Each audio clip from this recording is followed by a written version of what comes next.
नमस्कार दोस्तों, एनएस ज्योतिष में आपका फिर से स्वागत है। आज हम बात करेंगे कर्क लग्न यानी कि कैंसर एसेंडेंट का मार्च 2025 आपके लिए कैसा रहेगा, ये हम लोग जानेंगे। अगर आपने कर्क लग्न का फरवरी 2025 का मासिक फलादेश एवं उपाय नहीं देखा है तो ऊपर दिए हुए आई बटन पर क्लिक करें।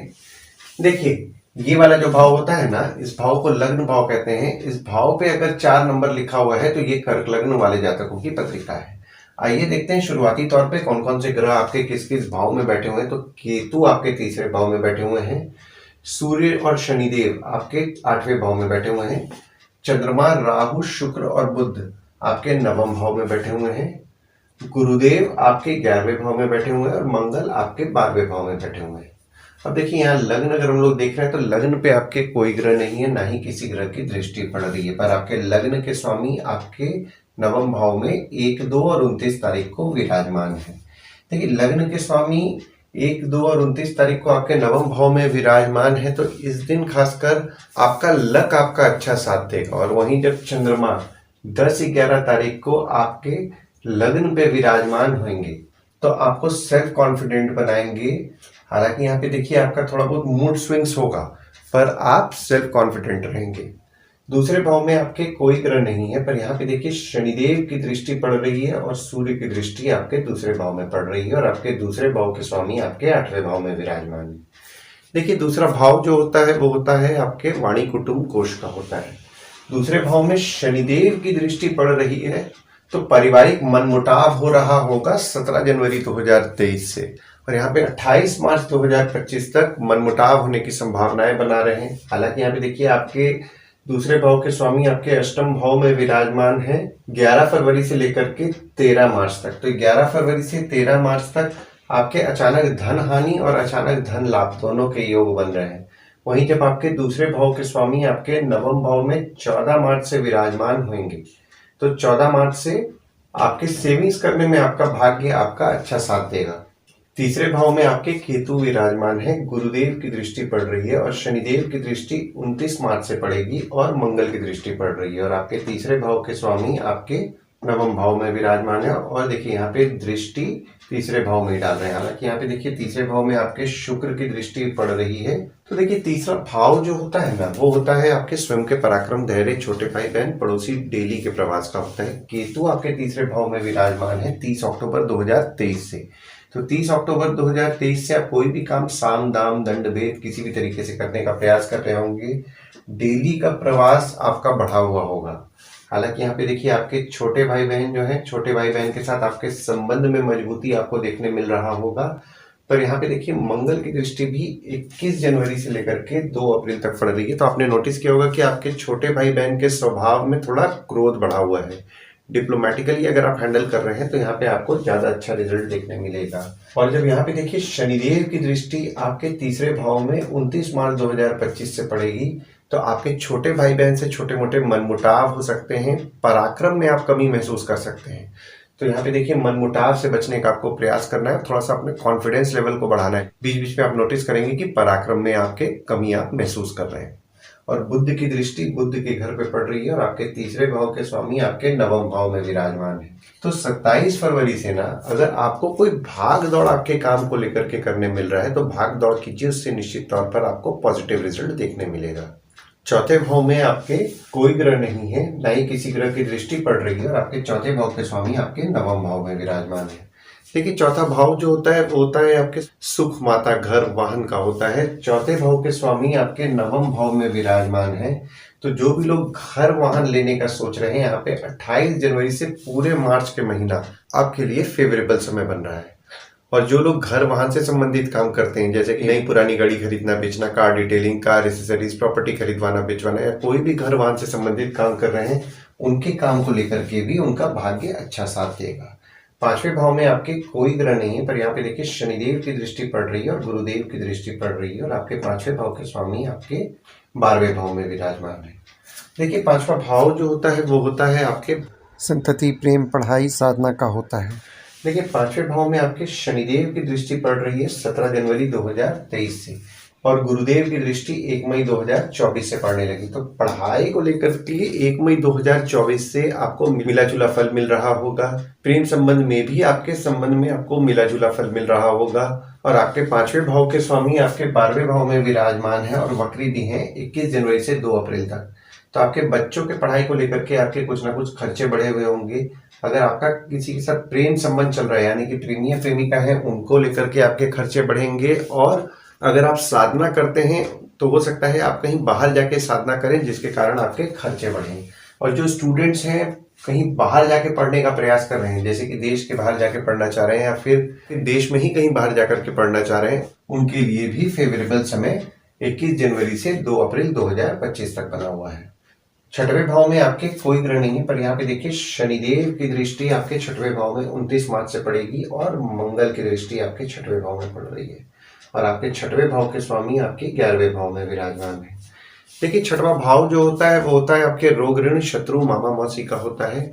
शनिदेव की दृष्टि जब 29 मार्च 2025 से आपके 6वें भाव में पड़ेगी तो आपके शत्रु या कॉम्पिटिटर कम होंगे। हालांकि यहाँ पे देखिए स्किन में ड्राइनेस होने की समस्या आपको हो सकती है। और पूरे मार्च के महीना आपके शत्रु या कॉम्पिटिटर स्वभाव में एग्रेसिव रहेंगे। कोशिश कीजिएगा, एग्रेसिव स्वभाव उनका है, विवाद से बचने का, क्योंकि यहाँ पे देखिए विवाद करने का प्रयास करेंगे, आपको इस चीज का ध्यान देना है।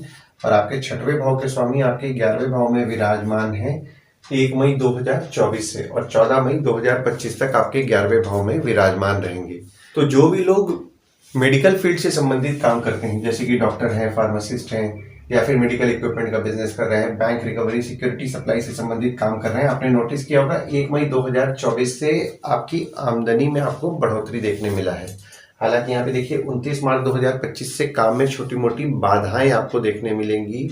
7वें भाव में आपके कोई ग्रह नहीं है, पर यहाँ पे देखिए मंगल की दृष्टि पड़ रही है और गुरुदेव की दृष्टि पड़ रही है और आपके 7वें भाव के स्वामी आपके 8वें भाव में विराजमान है। देखिए 7वां भाव जो होता है वो होता है आपके स्पाउस भागीदार का होता है। गुरुदेव की दृष्टि आपके 7वें भाव में पड़ रही है तो आपके स्पाउस या भागीदार के साथ आपके संबंध में आपको मजबूती देखने मिला होगा। हालांकि यहाँ पे देखिए मंगल की दृष्टि 21 जनवरी से पड़ रही है और 2 अप्रैल तक मंगल की दृष्टि आपके पड़ेगी। तो यहाँ पे आपके स्पाउस या भागीदार स्वभाव में थोड़ा एग्रेसिव रहेंगे।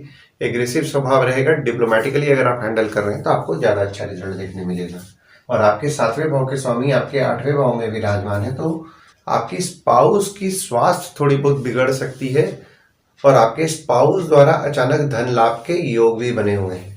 8वें भाव में आपके सूर्य विराजमान है और शनिदेव विराजमान है। शनि अपने राशि में ही बैठ करके विपरीत राजयोग का निर्माण किए हुए हैं।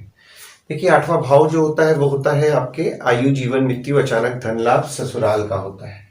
देखिए शनिदेव आपके 8वें भाव में विराजमान है और 8वें भाव में विराजमान होकर के विपरीत राजयोग का निर्माण किए हुए हैं 17 जनवरी 2023 से और 29 मार्च 2025 तक ये निर्माण रहेगा। तो यहाँ पे देखिए आपको छोटा मोटा चोट पाट लग सकता है, इस चीज का आपको ध्यान देना है। हालांकि यहाँ पे देखिए आपके अचानक धन लाभ के योग बना रहे हैं और खासकर 11 फरवरी से लेकर के 13 मार्च तक यहाँ पे आपके अचानक धन हानि और अचानक धन लाभ के योग भी बन रहे हैं। देखिए आपके ससुराल वालों की भी स्वास्थ्य थोड़ी बहुत बिगड़ सकती है, तो ससुराल वालों की स्वास्थ्य का थोड़ा आपको ध्यान देना है। 9वें भाव में आपके चंद्रमा विराजमान है, राहु विराजमान है, शुक्र विराजमान है, बुध विराजमान है, शनिदेव 29 मार्च को विराजमान होंगे और सूर्य 14 मार्च को विराजमान होंगे और आपके 9वें भाव के स्वामी आपके 11वें भाव में विराजमान है। देखिए 9वां भाव जो होता है वो होता है आपके भाग्य धर्म जीजा साली साला छोटे भाई के स्पाउस का होता है। देखिए यहाँ पे आपके 9वें भाव में शुक्र बुध दोनों की युति हो रही है और लक्ष्मी नारायण योग का आपके पत्रिका में निर्माण हो रहा है पूरे मार्च के महीना में। तो यहाँ पे देखिए आपका भाग्य आपका निश्चित तौर पर अच्छा साथ देने वाला है। और जब शनिदेव 29 मार्च को आपके 9वें भाव में विराजमान होंगे तो आपके स्पाउस हो गए या फिर आपके भागीदार हो गए, वे आपके लिए अच्छे सलाहकार रहेंगे। अगर आपके स्पाउस या भागीदारी में आप काम कर रहे हैं तो उनकी मदद लीजिए, उससे निश्चित तौर पर आपको लाभ ही होगा। और आपकी स्पाउस या भागीदार के साथ हो सकता है आप कोई मंदिर की यात्रा भी करें। और अगर आपको किसी सलाह की जरूरत है ना तो आपके स्पाउस या भागीदार आपके लिए अच्छे सलाहकार भी रहेंगे। 10वें भाव में आपके कोई ग्रह नहीं है, पर यहाँ पे देखिए शनिदेव की दृष्टि आपके 10वें भाव में पड़ रही है और आपके 10वें भाव के स्वामी आपके 12वें भाव में विराजमान है। देखिए 10वां भाव जो होता है वो होता है आपके बॉस पिता काम ऑफिस का होता है। शनिदेव की दृष्टि आपके दशम भाव में पड़ रही है 17 जनवरी 2023 से, और 28 मार्च 2025 तक शनिदेव की दृष्टि आपके दशम भाव में पड़ेगी। तो यहाँ पे आपके बॉस पिता से छोटे मोटे मनमुटाव हो सकते हैं, मनमुटाव से बचें। काम में आपके को उतार चढ़ाव देखने मिल सकता है। और आपके दशम भाव के स्वामी आपके 12वें भाव में विराजमान है 21 जनवरी से 2 अप्रैल तक। तो आपके बॉस पिता को लेकर के आपके कुछ ना कुछ खर्चे बढ़ेंगे, ऑफिस को लेकर के आपके कुछ ना कुछ खर्चे बढ़े हुए होंगे। और जो भी लोग विदेश संबंधित काम करते हैं, जैसे कि इंपोर्ट एक्सपोर्ट हो गया, फॉरेन ट्रेड हो गया, फॉरेन से प्रोजेक्ट्स उठा के काम कर रहे हैं, कोई भी विदेश संबंधित काम कर रहे हैं, काम में थोड़ी बहुत बाधाएं आपको देखने मिलेंगी, पर यहाँ पे देखिए आपके काम में बढ़ोतरी भी आपको होगा। और जो भी लोग अपने ऑफिस की तरफ से विदेश जाने का प्रयास कर रहे हैं, उनके लिए भी फेवरेबल समय है। अपने प्रयास को बढ़ाएंगे तो ज्यादा अच्छा रिजल्ट देखने मिलेगा।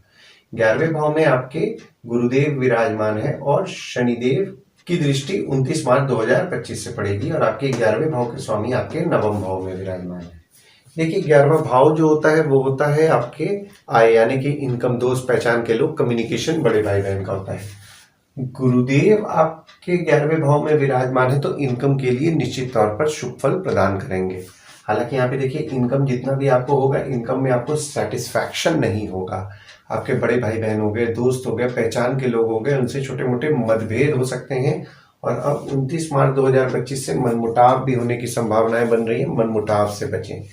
इनकम में जैसा इनकम आप एक्सपेक्ट करेंगे, यहाँ पे 29 मार्च 2025 के बाद थोड़ा इनकम में आपको दिक्कत होगा। जो भी लोग व्यापार करते हैं पैसा टूट टूट के मिलेगा। जो लोग जॉब करते हैं जॉब स्विच करने का प्रयास करेंगे, काम को लेकर के रिस्पॉन्सिबिलिटीज उनके बढ़ेंगे, बट इनकम जैसा आप एक्सपेक्ट करेंगे थोड़ा बहुत वैसा इनकम नहीं मिलेगा। तो अगर आप जॉब स्विच करने का सोच रहे हैं तो जॉब स्विच कीजिए, लेकिन इनकम पे थोड़ा बहुत फ्लेक्सिबल रहिए। और आपके 11वें भाव के स्वामी आपके 9वें भाव में विराजमान है 28 जनवरी से। तो यहाँ पे देखिए एक चीज अच्छा है कि इनकम को लेकर के आपका भाग्य 28 जनवरी से पूरे मार्च के महीना आपका अच्छा साथ देगा। कम्युनिकेशन द्वारा काम करने का प्रयास कर रहे हैं, उसमें भी आपका भाग्य अच्छा साथ देने वाला है। 12वें भाव में आपके मंगल विराजमान है और आपके 12वें भाव के स्वामी आपके 9वें भाव में विराजमान है। देखिए 12वां भाव जो होता है वो होता है आपके खर्च, जेल, फॉरेन, हॉस्पिटल, मोक्ष का होता है। 12वें भाव के स्वामी आपके 9वें भाव में विराजमान है। तो यहाँ पे देखिए धार्मिक कार्यों को लेकर के आपके खर्चे बढ़े हुए होंगे 27 फरवरी से। और जो भी लोग विदेश जाने का प्रयास कर रहे हैं, यहाँ पे 27 फरवरी से उनका भाग्य भी अच्छा साथ देगा, अपने प्रयास को बढ़ाएं। हालांकि यहाँ पे देखिए मंगल आपके 12वें भाव में विराजमान है और वक्री भी हैं 21 जनवरी से लेकर के 2 अप्रैल तक। तो पूरे मार्च के महीना आप किसी से भी विवाद से बचें, और अगर कोई विवाद हो भी जा रहा है तो अपने एंड से अगर आप सॉल्व कर ले रहे हैं तो ज्यादा अच्छा है, कानूनी मामले में ना जाने दें। तो ओवरऑल अगर मैं देख रहा हूं ना मार्च का महीना, तो मार्च का महीना देखिए शनिदेव का जो गोचर हो रहा है ना, तो काम में जो आपकी दिक्कतें आपको देखने मिल रही थी ना पिछले 2.5 साल से, उसमें आपको सुधार देखने मिलेगा। हालांकि यहाँ पे देखिए आपके बड़े भाई बहन हो गए, दोस्त हो गए, पहचान के लोग हो गए, उनके साथ किसी भी किस्म के डिफरेंसेस आने से बचें, क्योंकि यहाँ पे देखिए छोटे मोटे मनमुटाव हो सकते हैं 29 मार्च से, तो मनमुटाव से बचें। आइए दोस्तों अब हम लोग ये समझने का प्रयास करते हैं इस महीना में गुड डेट्स, बैड डेट्स और रेमेडीज क्या होंगे आपके लिए। तो गुड डेट्स वो डेट्स हो जाते हैं जिस दिन अगर आप कोई नया काम शुरू करना चाह रहे हैं, कोई कंपनी में आपके एग्रीमेंट हो रहा है, कोई कंपनी में आपके ज्वाइनिंग हो रही है, या फिर अगर आप कहीं बाहर जाने का प्लान कर रहे हैं, कोई भी अच्छा काम करना चाह रहे हैं, तो इस डेट्स को आप कंसिडर कर सकते हैं। तो डेट्स हो जाते हैं 1 तारीख, 2 तारीख, 10 तारीख, 11 तारीख, 17 से 19 तारीख, 24 से 26 तारीख और 29 तारीख। वहीं बैड डेट्स में अगर आप कहीं बाहर जाने का प्लान कर रहे हैं, कोई कंपनी में आपके एग्रीमेंट हो रहा है, कोई कंपनी में आपके ज्वाइनिंग हो रहा है, या फिर अगर आप कोई नया सामान खरीदना चाह रहे हैं, कोई भी अच्छा काम करना चाह रहे हैं, तो इस डेट्स को आप अवॉइड कीजिए। तो डेट्स हो जाते हैं 7 से 9 तारीख, 22 तारीख, 23 तारीख, 27 तारीख और 28 तारीख। इस डेट्स को आप कहीं लिख के रख लीजिए ताकि आपके ध्यान में रहे। और उपाय में आपको गुरुवार के दिन साईं बाबा और दत्त मंदिर रेगुलर बेसिस पे जाएं। गुरुवार के दिन साईं बाबा और दत्त भगवान की उपासना करें। और अगर आप शुक्रवार के दिन देवी के मंदिर जा रहे हैं और देवी की पूजा कर रहे हैं तो भी आपको अच्छा लाभ होगा। आशा करता हूं इस वीडियो में दी हुई जानकारी आपको पसंद आई होगी। अगर आप हमें YouTube पे देख रहे हैं और ये वीडियो आपको पसंद आया हो तो इस वीडियो को लाइक कीजिए, चैनल को सब्सक्राइब कीजिए, नोटिफिकेशन बेल जरूर दबाइए। और अगर आप हमें फेसबुक पेज पे देख रहे हैं तो फेसबुक पेज को लाइक कीजिए और फॉलो कीजिए। धन्यवाद दोस्तों, कल फिर मिलेंगे एक नए वीडियो के साथ।